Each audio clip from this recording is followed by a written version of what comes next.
जो हुजूर की पनाह में आ जाता है ना वो बच जाता है। अल्लाह करे आपको समझ आए मेरी बात की। जो हुजूर की पनाह में आ जाता है वो जो दुनियादार रहता है, मालदार रहता है, हुजूर की पनाह में नहीं आता वो बेसुकून रहता है। फरमाते हैं यहाँ दुनिया में भी हुजूर की पनाह में आ जाओ, आज ले उनकी पनाह। और आज दलील आपने इब्ने माजा की हदीस लिखी है, हज़रत तमीम दारी हदीस के रावी हैं, आला हजरत ने लिखी है। फरमाते हैं जो हुजूर की पनाह में आया बच गया।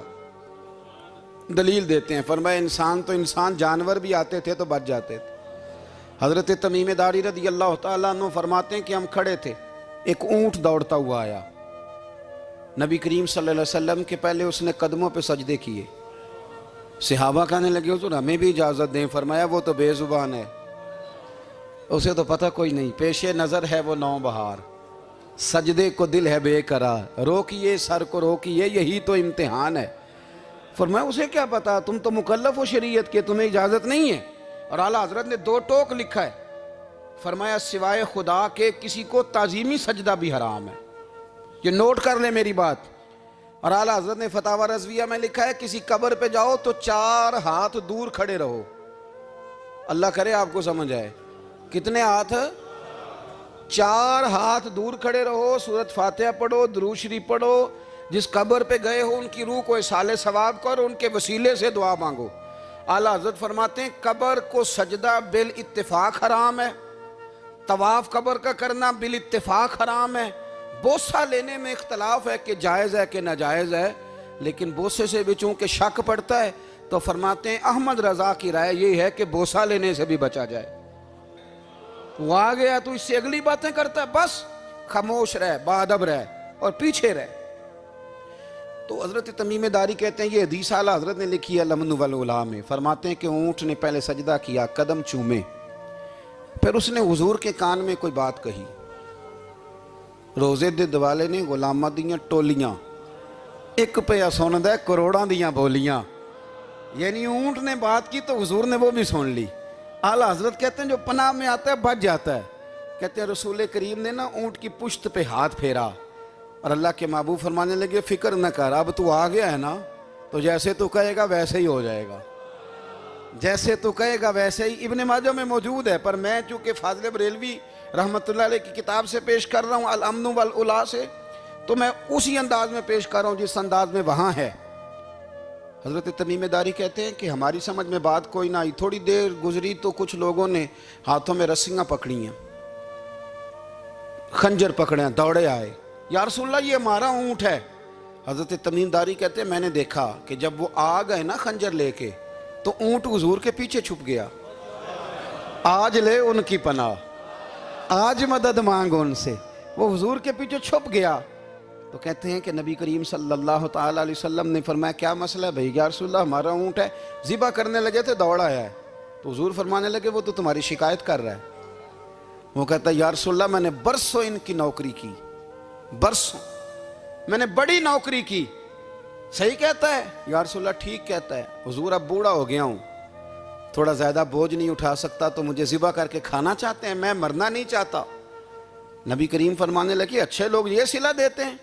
उन्होंने अर्ज की हुजूर आप हुक्म कर दें, हम इसको छोड़ देते हैं या रसूलल्लाह, नहीं ज़िबा करेंगे, खिदमत करेंगे। हुजूर फरमाने लगे नहीं अब मेरे पास आया है ना, अब मैंने वापस नहीं करना, आज हो गया है, आज ले उनकी पनाह, आज मदद मांग उनसे, आज हो गया या रसूलल्लाह फिर रख लें। हुजूर ने फरमाया नहीं भाई पैसे बताओ कितने? या रसूलल्लाह नहीं नहीं कुछ नहीं। नबी करीम अलैहिस्सलाम ने फरमाया नहीं बताओ कितने, बताओ कितने? उन्होंने कहा हुजूर एक दफा रेट लगाया था तो 100 दिनार लगा था। हुजूर ने फरमाया बिलाल दे दो 100 दिनार। 100 दिनार दे दिया। आला हज़रत फरमाते हैं देखो उनकी पनाह में आने की बरकतें कितनी हैं। उनसे कहा तुम जाओ, वो चले गए। हुजूर ने पुश्त पे हाथ फेरा, फरमाया जा तू आज़ाद है। हज़रत तमीम दारी कहते हैं वो पहले गया फिर पलट के आया, उसने नबी पाक के कान में को बात की, कई बातें की, पर मैं एक बात करता हूं, कई बातें की, एक बात की तो हुजूर रो पड़े। ऊंट चला गया, हमने अर्ज की हुजूर ये क्या कह गया है? तो महबूब फरमाने लगे ये कह गया या रसूल अल्लाह जिस तरह आपने मुझे छुरी से बचाया है मैं दुआ करता हूं अल्लाह आपकी उम्मत को जहन्नुम से महफूज फरमाए, अल्लाह जहन्नुम से बचाए आपकी उम्मत को। इस तरह मुझे छुरी से आपने महफूज किया। आला हज़रत फरमाते हैं किन चक्रों में पड़े हुए हो, किन चक्रों में? पैसों की पनाह लेते हो, ओहदों के पीछे छुपते हो, दौलत के पीछे छुपते हो, ताल्लुकात के पीछे छुपते हो। फरमाया मुसीबत आएगी तो ये सारे हट जाएंगे। अगर पनाह लेनी है तो मदीने वाले महबूब की पनाह लो, दरवाज़ा रसूल पे आओ, नबी करीम की बारगाह में झुको, हुजूर से प्यार करो। आला हज़रत फरमाते हैं महबूब का अदब करो, रसूलुल्लाह की गुलामी करो। फरमाते हैं फिर के गली गली तबाह, ठोकरें सब की खाएं क्यों, दिल को जो अक्ल दे खुदा तो तेरी गली से जाए क्यों। और फरमाने लगे जान है इश्क मुस्तफ़ा, रोज़ फुजूं करे खुदा, जिसको हो दर्द का मज़ा वो नाज़े दवा उठाए क्यों, जिसको हो दर्द का मज़ा वो नाज़े दवा उठाए क्यों। उन्होंने महबूब करीम की मोहब्बत का पैगाम दिया, सहाबा की मोहब्बत का, बोलिए, सहाबा की मोहब्बत का। पूरी किताब लिखी हज़रत सिद्दीक़ अकबर जनाब उमर के फ़ज़ाइल पर। और मज़े की बात यह है कि आला हज़रत ने ना उर्दू शायरों में से किसी को तौफीक नहीं हुई हुजूर को शहनशाह कहने की। आला हज़रत ने कहा मेरे नबी शहनशाह हैं। दलील क्या दी? फरमाने लगे पढ़ो तिरमिज़ी, हुजूर ने फरमाया मेरे दो वज़ीर ज़मीनों में हैं, दो आसमानों में। ज़मीन के दो वज़ीरों के नाम अबू बकर और उमर हैं, आसमान के दो वज़ीर हैं जिब्रील और मीकाईल। तो आला हज़रत कहने लगे हुजूर वज़ीर तो किसी शहनशाह के ही होते हैं, फिर कह लो ना शहनशाह। तो फिर फरमाने लगे हाजियो आओ शहनशाह का रोज़ा देखो, हाजियो आओ शहनशाह का रोज़ा देखो। काबा तो देख चुके अब काबे का भी काबा देखो, काबा तो देख चुके अब काबे का भी, गौर से सुन तो रज़ा काबे से भी आती है सदा, मेरी आंखों से मेरे प्यारे का रोज़ा देखो। आला हज़रत ने सारी ज़िंदगी और सहाबा किराम की बात की, अहले बैत की बात की, औलिया की बात की, सूफिया की बात की, दिफा किया सबका, सबके शानों में लिखा, उम्मत को बतलाया कि अपने बुजुर्गों से जुड़े रहोगे तो बचे रहोगे। आला हज़रत ने तंज करने से, तनकीद करने से, बिला वजह गलतियां निकालने से और एक दूसरे पर लान तान करने से हमें बचने को कहा। आला हज़रत फरमाते हैं कोई इल्म अगर आ जाए ना तो उसका माना ये नहीं कि सबको जाहिल समझ लेना चाहिए। समझ आ रही है मेरी बात की? हम जिस शोबे में भी होते हैं ना, सामने वाले को अनपढ़ ही समझते हैं। मौलवियों के बारे में बाद लोगों का ख्याल है कि ये पता नहीं कौन सी मखलूक है, इनको क्या पता दुनियादारी का। मैं सही कह रहा हूँ। इसी तरह जो मेरे शोबे से ताल्लुक़ रखने वाले लोग हैं वो कहते हैं शायद सारे ताजर 2 नंबर तरीके से ही माल कमाते हैं। ये हो नहीं सकता, ऐसा हो नहीं सकता। हमें ना दूसरों की अहमियत की खबर रखनी चाहिए। हम एक दूसरे से प्यार, हम तंज करते हैं, तनकीद करते हैं। फाज़िल बरेलवी मना करते थे, आप फरमाते ये तरीका दुरुस्त। हम जब गलतियां निकालने पे जाते हैं तो माज़अल्लाह इतना ऊपर बन जाते हैं कि माज़अल्लाह सुम्मा माज़अल्लाह अल्लाह रसूल तक पहुंच जाते हैं। आला हज़रत के ज़माने में एक शख्स ने कह दिया नबी पाक का ख्याल आए तो नमाज टूट जाती है। अकल है ना जी, जहां मर्जी ले जाओ। वो कहने लगा जी मैंने खालिस अल्लाह के लिए पढ़नी है ना फ़लसफ़ा अजीब। नबी पाक का ख्याल आए तो नमाज। आला हज़रत फरमाने लगे तू बड़ा ही पागल है, जब तू कहेगा अस्सलामु अलैका अय्युहन नबी ख्याल आएगा कि नहीं। फरमाने लगे तू बड़ा ही नादान है, जब तू कहेगा अल्लाहुम्मा सल्ली अला मुहम्मदिन व अला ख्याल आया कि नहीं आया। फरमाने लगे तू नबी पाक की बात करता है, नमाज में तो अब्बा अम्मा का भी ख्याल आता है। रब्बना ग़फ़िरली वाली वालिदैया। फरमाने लगे रब्बे के ख्याल से नहीं टूटती तो मदीने वाले के ख्याल से कैसे टूट गई। फरमाने लगे बड़ा ही बेवकूफ़ है तू। आला हज़रत फरमाने लगे तू कहता है हुजूर का ख्याल आए तो टूट जाती है। फरमाने लगे जब तक हुजूर का ख्याल आए ना नमाज होती ही नहीं, जब तक हुजूर का ख्याल ना आए नमाज होती ही नहीं, सवाल ही नहीं पैदा होता। लोगों ने कहा जनाब वो किस तरह। तो आला हज़रत फरमाने लगे अल्लाह ने कहा कुरान में वाकई मुस्सलात नमाज पढ़ो, ये नहीं बताया कितनी पढ़नी है, और ये भी नहीं बताया फजर की कितनी पढ़नी है, ये भी नहीं बताया जोहर की, ये भी नहीं बताया क़याम कैसे करना है, हमें ये भी नहीं बताया रुकू कैसे करना है। हमें पता कैसे पता चला? जब सहाबा ने कहा ना रब कहता है नमाज पढ़े तो कैसे पढ़ें, तो हुजूर फरमाने लगे सल्लू कमा रअयतुमूनी उसल्ली, नमाज उस तरह पढ़ो करो जिस तरह मुझे पढ़ते हुए देखते हो। तो कहा ये तो कैसी अजीब बात कर रहा है कि नबी करीम सल्लल्लाहु अलैहि वसल्लम का ख्याल आए। और फिर बड़ी मज़ेदार बात, एक शख्स ने आला हज़रत से आके ना, उस ज़माने में ना एक आर्या मज़हब होता था, अब अल्लाह का शुक्र है वो कोई नहीं। अब वैसे जो बड़े नए नए मज़हब निकल आए हैं, जो आदमी जितना पढ़ जाता है माज़अल्लाह वो एक नई बात ही शुरू कर देता है, और जो अनोखी बात करे उसके पीछे रश भी ज़्यादा हो जाता है। स्टाइल ज़रा हटके हो ना जी तो ज़रा माहौल जल्दी बन जाता है। तो वो आर्या मज़हब था, तो वो एक आर्या आ गया आला हज़रत के पास, आके कहने लगा कि फ़र्ज़ की अहमियत ज़्यादा है कि सुन्नत की। तो आला हज़रत फरमाने लगे भाई अहमियत तो फ़र्ज़ की ज़्यादा है। तो कहने लगे आपका वज़ू तो फिर सुन्नत से शुरू होता है। वज़ू में पहला फ़र्ज़ है मुँह धोना, और आप सबसे पहले हाथ धोते हैं, ये भी सुन्नत। नाक में पानी डालना ये भी, कुल्ली करना ये भी। मेरी बात की समझ आ रही है? उसने कहा ये आप अजीब लोग हैं, फ़र्ज़ अगर बड़ा है तो पहले फ़र्ज़ होना चाहिए था। समझ आ रही है मेरी बात की? लोग दीन पर बड़े बड़े मुख्तलिफ एतराज़ात करते हैं ना, उसने कहा जी पहले होना चाहिए था फ़र्ज़। तो मुंह धोना फ़र्ज़ है, आपने घुटनों तक हाथ धोए, अब ये जो आपने हाथ धो ये भी सुन्नत, कुल्ली करी तो वो भी सुन्नत, नाक में पानी डाला तो वो भी सुन्नत, तो आप तो चौथे नंबर पे फ़र्ज़ अदा कर रहे। तो आला हज़रत फरमाने लगे तुम असल में महबूब का ग़ुलाम नहीं ना। हाँ तुझे क्या पता हो ये बात क्या है, तू बैठ जा हमसे सुन, हम तुझे बताते हैं। उसने कहा जी क्या मतलब? फरमाने लगे ये महबूब जो है ना हमारे, ये हमें बड़ी जगहों से बचाते हैं, ये बचा बचा के फ़राइज़ तक ले जाते हैं। क्या क्या मतलब?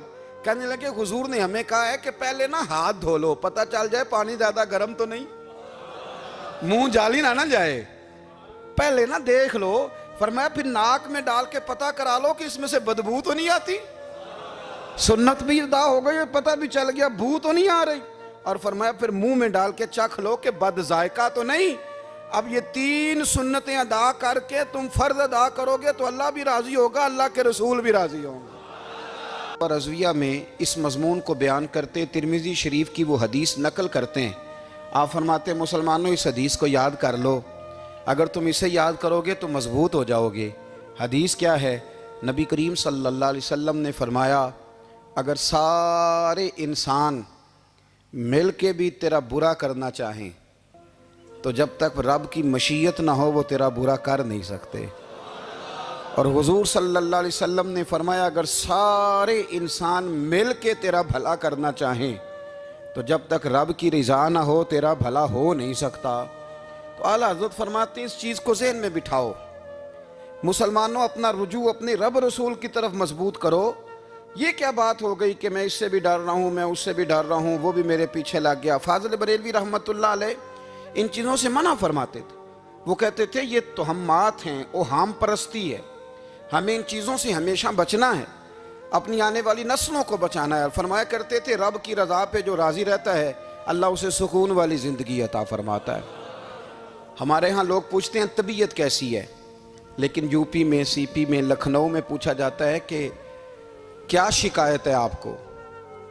कहते हैं जी सर दर्द की शिकायत है। ये उर्दू का एक मुहावरा है। जनाब क्या शिकायत है? कहते हैं जी मुझे कमर दर्द की शिकायत है। फिर पूछने वाले पूछते हैं कि जनाब उस शिकायत का क्या बना? तो सदरुल शरिया मौलाना अमजद अली साहब आज़मी रहमतुल्लाह अलैह फरमाते हैं आला हज़रत को बुखार था तो मैं हाजिर हुआ, तो मैंने कहा हुजूर शिकायत का क्या बना? कहने लगे मौलाना पढ़े लिखे हो के तो ऐसी बातें ना करो, शिकायत किससे करनी है? रब ने जिस हाल में रखा है बड़ा ही अच्छा रखा हुआ है। शिकायत का क्या माना हुआ? अल्लाह ने जहाँ समझा मुनासिब उसने हमें रखा है, शिकायत क्या होती है? मुझे किसी से शिकायत नहीं। फरमाया करते थे अल्हम्दुलिल्लाह मुझे सर दर्द भी होता है और बुखार भी होता है और मैं बड़ा खुश हूँ। ये वो वाली बीमारियां हैं, ये वो अमराज हैं जो नबियों के कदम भी चूमने आया करते थे। मैं खुशबख्त हूँ कि वो अमराज जो अम्बिया के पास आते थे, सर दर्द और बुखार, वो मुझे लगते हैं। अपनी ज़िंदगी को रज़ा वाली ज़िंदगी बनाया। यकीन बड़ा कामिल था मेरे आला हज़रत का। इमाम गज़ाली ने हदीस लिखी है, नबी करीम सल्लल्लाहु अलैहि वसल्लम ने फरमाया यकीन इस तरह सीखा करो जिस तरह तुम कुरान सीखते हो। आज मेरे दौर का सबसे बड़ा मसला यकीन की कमज़ोरी है। मुसलमान कच्ची पक्की सोचें सोचता है, कमज़ोर कमज़ोर जुमले बोलता है, इसको दुनियादारों के वादों पर इत्माद जल्दी होता है। लेकिन माज़अल्लाह अल्लाह रसूल के वादों के बारे में ये कई दफ़ा शकूक का शिकार होता है। इसे समझना चाहिए। फाज़िल बरेलवी एक पुख्ता यकीन वाली शख्सियत थे, पुख्ता यकीन वाली। बरेली शरीफ के दाएं बाएं ताउन का मर्ज फैल गया तो आला हज़रत फरमाते हैं मेरे मुंह में भी कुछ गिल्टियाँ निकल आईं। तो बाज़ लोगों ने कहा शायद आपको भी ताउन हो गया है। आला हज़रत रहमतुल्लाह अलैह फरमाते हैं जो सबसे बेहतरीन तबीब था वो लाया गया। उसने मेरा मुंह देख के, गिल्टियाँ देख के कहा खो आपको तो ताउन का मर्ज हो गया है।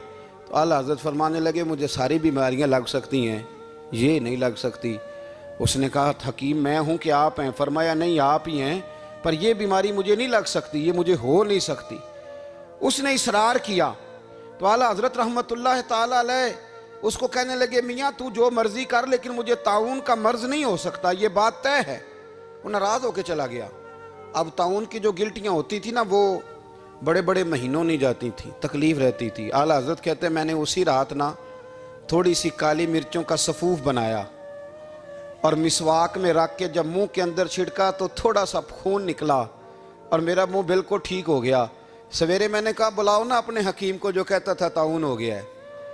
तो लोग कहने लगे हुजूर आपको वैसे कैसे पता था ताउन नहीं है? फरमाने लगे पता इस तरह था कि अल्लाह के रसूल सल्लल्लाहु अलैहि वसल्लम ने एक दुआ इरशाद फरमाई है। फरमाया किसी मरीज़ को देख के पढ़ लो अल्हम्दुलिल्लाहिल्लज़ी मिम्मब्तलाका बिही वफ़द्दलनी अला कसीरिम मिम्मन खलका तफ़दीला। हुजूर ने फरमाया किसी बीमार को देख के, मुसीबत वाले को देख के ये दुआ पढ़ो, तुम उस मुसीबत में शिकार नहीं होंगे। फरमाने लगे मैंने ताउन के मरीज़ को देख के दुआ पढ़ ली थी। तारे टूट सकते हैं, चांद गिर सकता है, सूरज अपनी जगह छोड़ सकता है, पर मदीने वाले महबूब की बात गलत नहीं हो सकती। ये मेरा यकीन कामिल है। साढ़े नबी दी जुबान साढ़े वास्ते कुरान, ये बात गलत हो सकती? मजबूत यकीन फाज़िल बरेलवी का, मजबूत नजरियात। आला हज़रत रहमतुल्लाह ताला अलैह से किसी ने कहा आप किस तरह के मोमिन हैं, किस तरह के मोमिन हैं?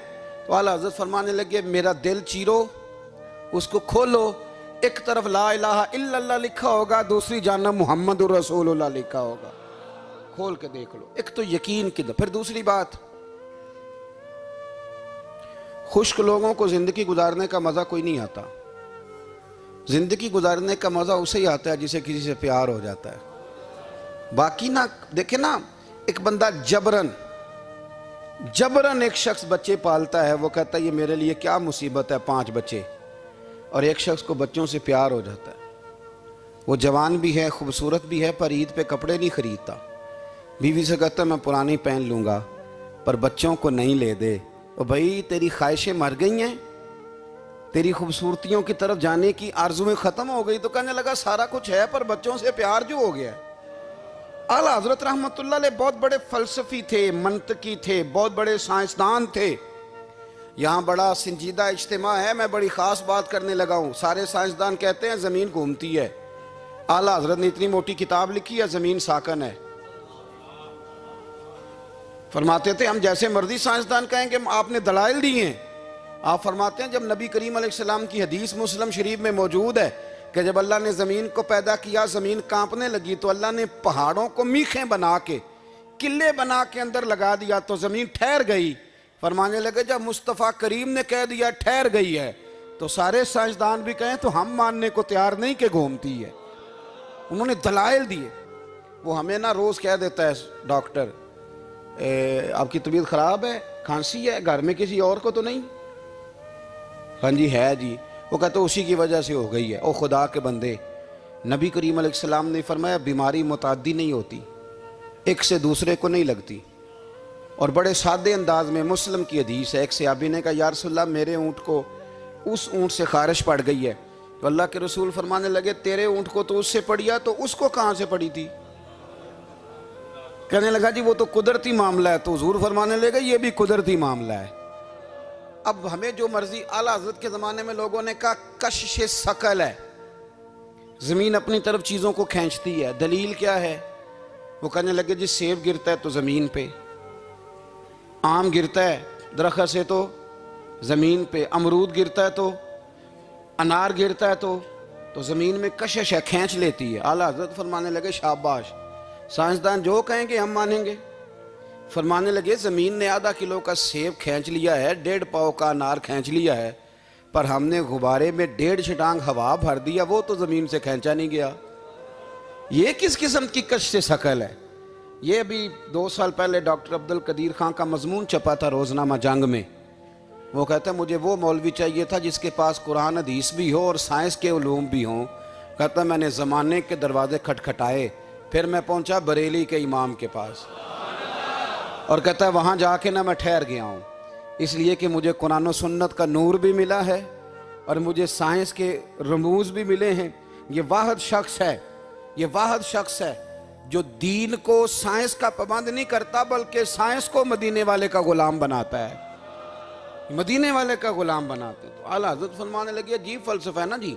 आम खींच लिया उसने, सेब खींच लिया, अमरूद खींच लिया, पर उससे 1.5 छटांग वाला गुब्बारा। तो लोगों ने कहा हुज़ूर फिर मसला क्या है? आप फरमाने लगे मसला ये है कि हर चीज़ अपनी असल की तरफ लौट जाती है। हर चीज़ अपनी, सेब अमरूद अनार ज़मीन से पैदा होते हैं तो ज़मीन पे गिरते हैं।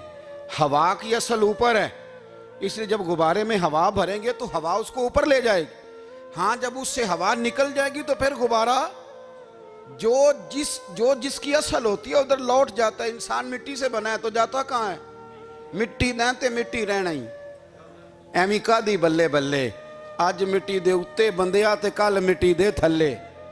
तो आला हज़रत रहमतुल्लाह ताला अलैह ने ना अपने सारे उलूम को नबी पाक का गुलाम बना दिया। आप फरमाया करते थे आज ले उनकी पनाह,